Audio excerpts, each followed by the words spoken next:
messieurs, chers frères et sœurs, que la grâce et la paix de Dieu soient avec vous tous. Ce Dieu de fidélité qui a conduit seul son peuple, le peuple de la MBSH, depuis tantôt 80 ans.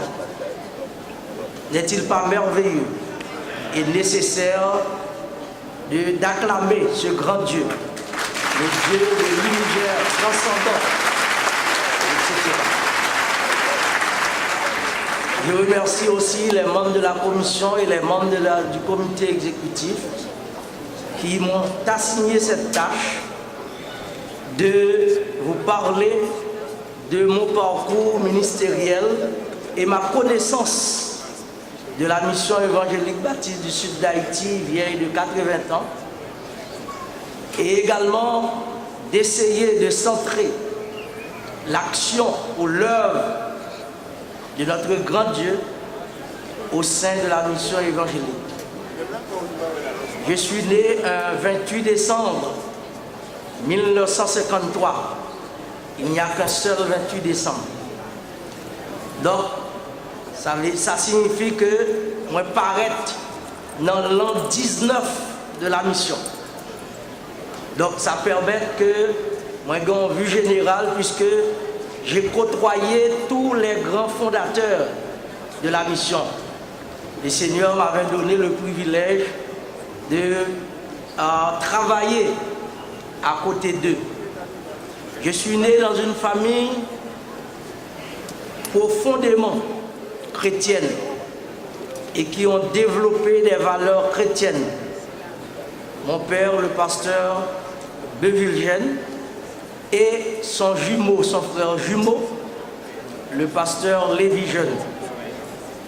Et également la famille Guillaume, la famille Lincé, la famille Lozama, la famille Séïd, la famille Sandi, toute cette cohorte de personnes et de parents m'ont entouré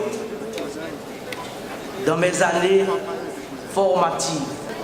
La Fédération protestante d'Haïti est fière de la mission accomplie par la MBSH. Selon le rapport qui nous est parvenu à la Fédération protestante d'Haïti, la mission MBSH compte 365 écoles primaires et 39 écoles secondaires. Et à travers ces écoles, les enfants de toutes couches sociales reçoivent le pain de l'instruction. 5 écoles professionnelles qui ont pourvu et qui continuent encore de pourvoir à la formation des jeunes en les aidant à apprendre et à avoir un métier. Un hôpital et des centres de santé pour prendre soin du corps et 485 églises pour prendre soin de l'âme. Et ces églises ont pourvu à la formation et à la transformation de l'être. Aujourd'hui, nous ne voulons pas faire un long discours. C'est juste pour apprécier les réalisations grandioses de la mission MBSH. Une fois de plus, au nom de la Fédération protestante d'Haïti, nous disons que nous sommes fiers de la mission de tous les ouvriers et de tous les départements de cette mission. Et en signe de reconnaissance, nous décernons une plaque à la mission et le pasteur Jean-Robert Bilda nous fera la lecture de cette plaque. Honneur et mérite à la MEBSH en reconnaissance de ses grandes réalisations valorisant ainsi le protestantisme en Haïti. Port-au-Prince, le 10 avril 2016, 80e de la MEBSH et 200e du protestantisme en Haïti.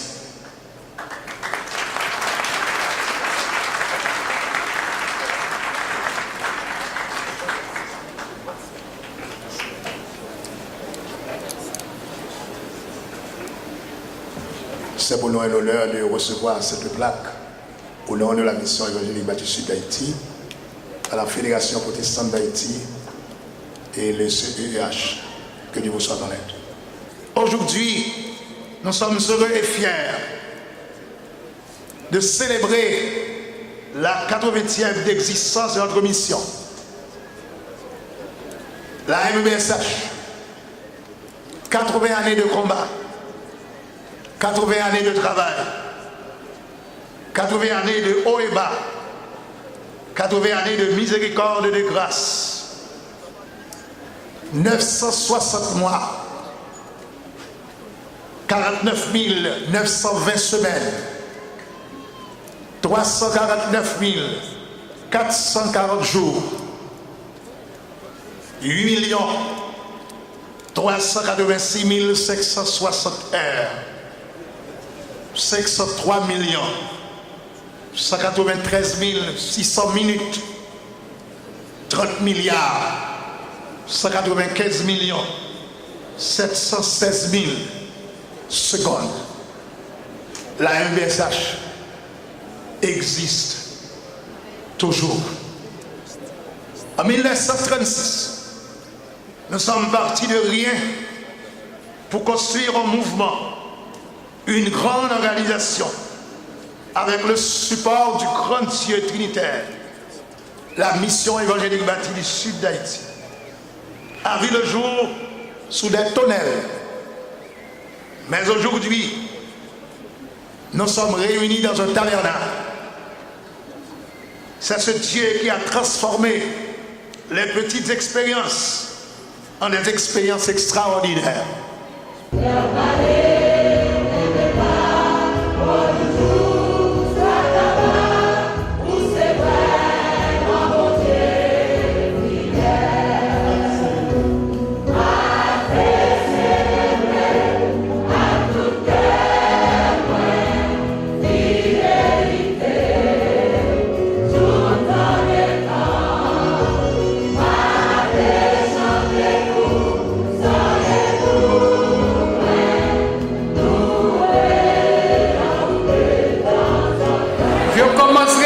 Saluer le président de la Fédération protestante d'Haïti, mon ami, pasteur Sylvain Exantus, le pasteur Bilda, le président de la MEBSH, pasteur Anel Émile et tout le collège qui l'accompagne. Je salue également les membres de la commission de célébration du 80e que j'avais rencontré ici l'année dernière. Un remerciement spécial à tous mes anciens collègues, députés et sénateurs, qu'ils soient des NIP, de l'Ouest, des CAI, du Sud-Est, de la Grand'Anse, qui ont fait le déplacement ici pour nous accompagner. C'est la preuve de la parfaite harmonie qui existe entre les deux pouvoirs, le pouvoir exécutif et le pouvoir législatif d'où je suis issu. Comme sans cesse je le répète, je suis un parlementaire dans l'âme. Et chaque matin, chaque fois que je devrais descendre à mon travail, quand le chauffeur me demande quelle direction, je dis le Parlement. Et c'est à lui de me reprimander, c'est le Palais national. Je ne peux pas me défaire encore du Parlement. Je suis toujours parlementaire et dans l'âme. Je vous remercie à tous. Et fidèles chrétiens baptistes des 5 régions formant le Grand Sud, réunis ici pour cette convention extraordinaire. Je n'oublierai pas la première dame, mon épouse qui est à côté de moi. L'année dernière, à pareille heure, j'étais ici aussi comme sénateur de la République. Les mêmes problèmes étaient posés. et j'avais pris l'engagement de jouer de mon influence de parlementaire pour forcer le gouvernement à comprendre l'importance de cette institution et apporter à cette institution tout l'encadrement et la collaboration dont elle avait besoin. Et parmi les préoccupations exprimées par l'Assemblée qui était présente et par le conseil que j'avais rencontré le jour d'avant, la question de la route de Simon était l'une des principales priorités. N'en parlons pas du stade que la MBSH voulait construire par derrière, pouvant à l'occasion de son 100e anniversaire accueillir les plus d'un million de chrétiens qui se préparaient déjà à venir pour cette fête. C'est pour vous dire que ce soit en tant que sénateur et aujourd'hui président, je suis bien conscient des enjeux qui attendent cette mission pour les années à venir. Je rentre dans mon discours et ressortir pour les revendications qui ont été exprimées. Aujourd'hui est le mois d'avril. Ça me rappelle un événement. C'était le 4 avril 2004, à 2h du matin, que j'ai été arrêté en tant qu'ancien ministre et conduit en prison, où je suis resté 26 mois. Et aujourd'hui, encore en avril 2016, je me suis retrouvé devant vous en tant que président de la République. Et ça me fait venir à l'esprit cette phrase de Joseph, tirée de Genèse 45, verset 20. Vous avez médité dans votre cœur de me faire du mal, mais Dieu l'a changé en bien. Pour accomplir ce qui arrive aujourd'hui et pour sauver la vie à un peuple nombreux. Au discours de réception de ce matin du maire de la ville, le maire a tenté de me comparer à l'un des grands hommes de l'histoire, tout en acceptant cette appréciation que le premier citoyen des Cailles a manifesté envers moi. Je ne saurais me détacher de cette casaque que je porte en moi, ça fait plus de 40 ans, un casaque de serviteur public. Je ne suis pas un extraterrestre, je ne suis pas un génie, je ne suis pas un Moïse sauvé des eaux, je suis un simple citoyen qui a reçu, qui bénéficie de l'obligation d'être serviteur du peuple.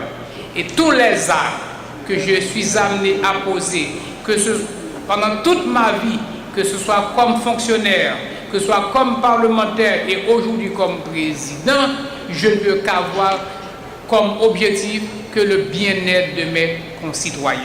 C'est en ce sens que j'accepte aujourd'hui encore de venir ici au CAI, de participer avec vous à cette grande célébration et de répondre, même dans le très court délai de ma présidence provisoire, aux revendications légitimes de mes concitoyens.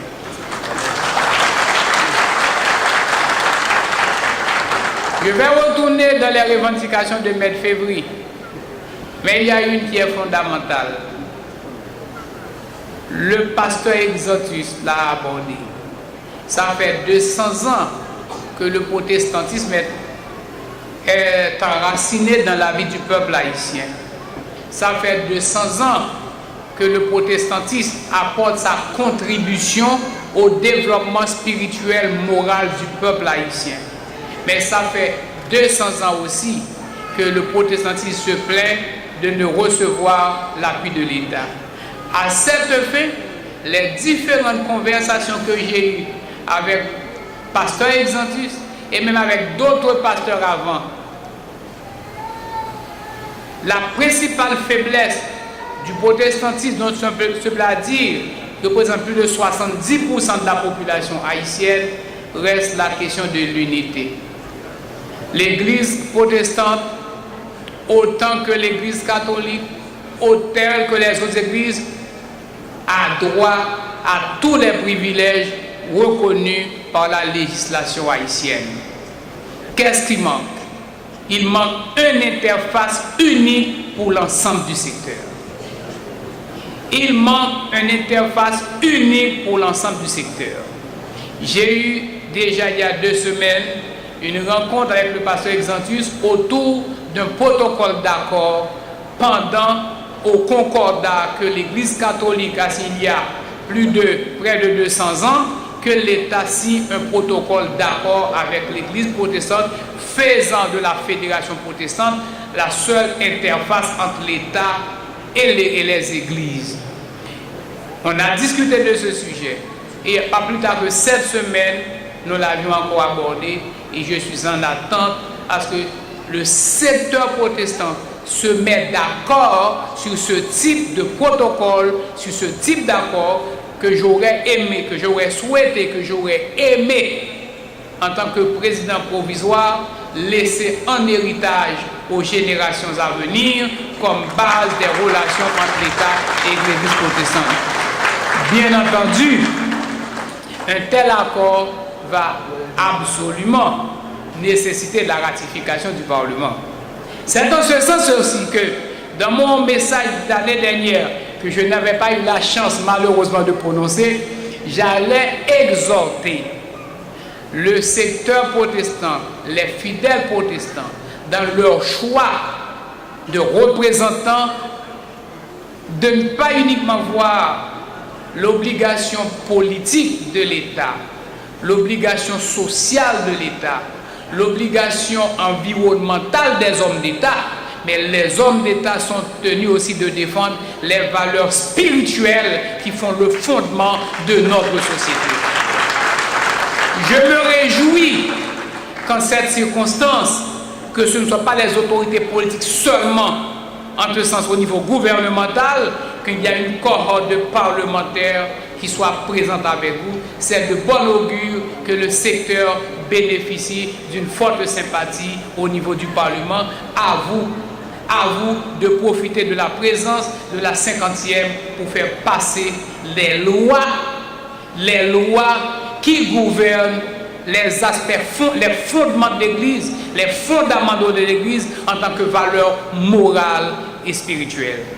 En ce qui a trait à la lourde responsabilité qui m'est comme maître février par rapport à la situation actuelle de la transition, je ne peux me permettre de ne pas vous rappeler que Haïti n'est pas un pays riche.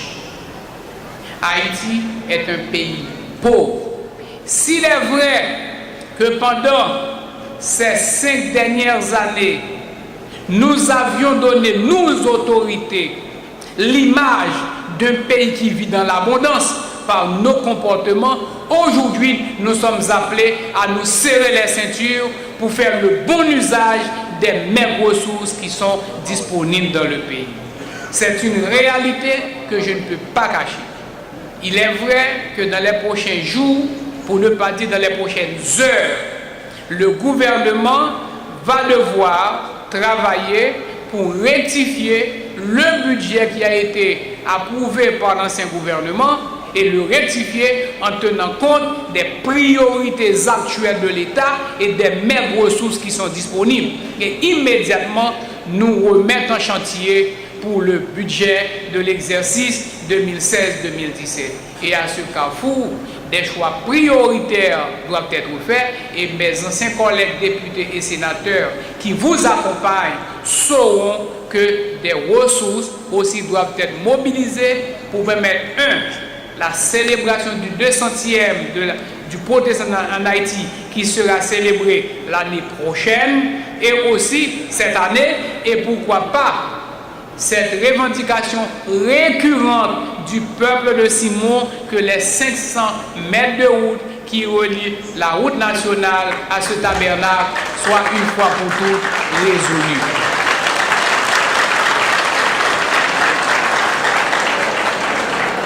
Je vous encourage, chers collègues, sénateurs et députés, à m'accompagner, autant que je vous demande, chers frères et sœurs bien-aimés, à me soutenir dans vos prières. Avec la prière et l'accompagnement de mes collègues, nous arrivons à bon port. C'est pour moi un réel plaisir d'être ici ce matin avec vous, mais j'aimerais plutôt, sans faire de jaloux, pas m'adresser à mes sœurs, aux femmes de la mission. Mesdames, je veux vous dire ce matin d'être toujours des femmes. Nous n'allons pas essayer de prendre la place des hommes, nous allons être à leur côté. Je voudrais aussi vous dire que je vais reprendre ce que m'avait dit le pasteur Exantus, que je suis pour vous l'Esther, votre Esther dans la cour du roi. Donc je vous demande de prier pour moi. Gloire pour mon Dieu. On est pour lui. On est pour lui. Oh, on est pour lui.